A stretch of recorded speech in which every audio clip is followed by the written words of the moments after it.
Hello, the mighty mums. Today's daily revelation number 89 is watch your language. So we use terms like cheat meal or giving in, that's all I got. Cheat meal, giving in.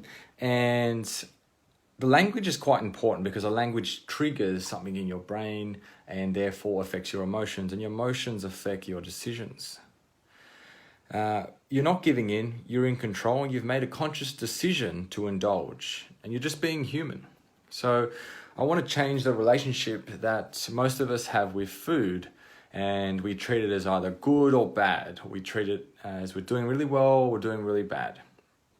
And I want you to start to look at the language that you use when you have chocolate, when you have ice cream, when you drink alcohol, and what is the meaning that you're putting to all these sayings. You're saying that you're a bad person, you just never done that, you put yourself down, and then you go into this spiral, and then you make another bad decision, and now that decision starts to form a habit. And every time you eat a bad food, the meaning or relationship you have with that is that you're a bad person and you can't stick to a program, and therefore you shouldn't do any programs, and therefore you're never going to get results, and therefore you're not good enough. This program was never meant for you. So, and that all starts from the language that you use at the very top that trickles down into you making your next decision. And is it going to be a better decision, or is it going to be a really bad decision that's going to continue to affect? Hey, Sarah. So you want to think about this, and this is really, really common. I have clients come to me and say, oh, I was really bad. And they said, I had this chocolate and I had this ice cream. And I said, so what? Hey, Helen, how you going? So what, you had chocolate? So what, you had ice cream? Don't treat it as bad. Don't treat it as just a cheat meal or you're dieting or whatever. Just treat it as, okay, I made a conscious decision that I was going to have a little fun with my food, and I was going to enjoy a bit of chocolate. I was going to enjoy a bit of that. And from there, you can make a more logical decision and go, look, I had that, but now, hey, Larissa, I want to make a decision now, and I'm going to eat really good. It's just one meal. One meal does not destroy your whole week. Even 2 meals do not destroy your week. It's when it starts to form 1 day, 2 days, 3 days, and now it starts to become a pattern, and then you have to break it. But it all starts from the language that we use. So start to change your language and go, that's okay, I indulged today, but I knew I was going to indulge. I wanted to indulge. But now I'm going to hop straight back on. But we're so harsh on ourselves, and we put such strong meanings to the bad foods we eat, and social media, society labels eating bad foods as really bad. Now you're a bad person. Everything else in your life is bad, but that's not true. Just treat it what it is, that you're indulging. I indulge in bad foods, and I don't treat it as, oh, I'm doing a really bad thing. My relationship with bad foods is that it's normal.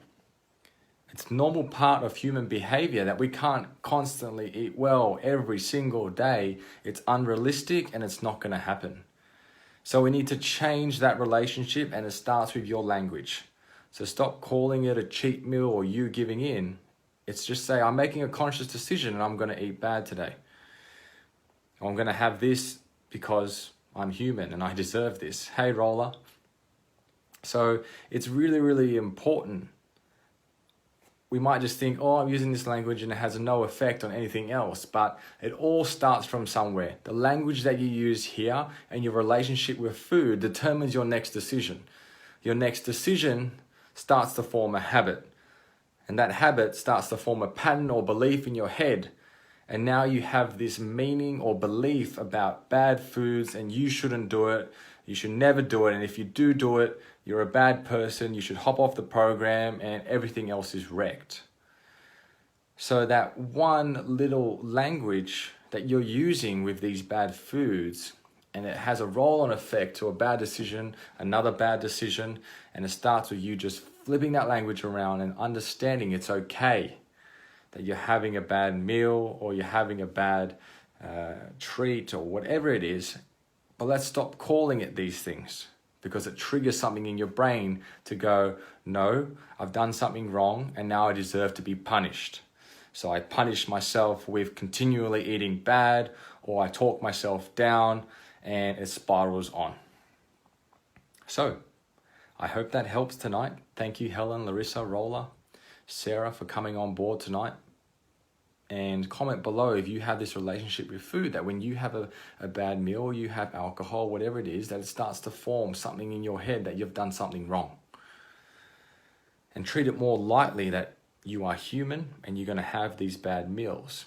Now, where it starts to become a problem is you're constantly having these bad meals and you're constantly in this habit and you can't break it. And that's something a little bit different. So watch this video again. And I want to change your relationship with food, okay? Because you're not a bad person, you are human, and you are entitled to have foods that you really enjoy. So, have a great night, and I will talk to you all tomorrow.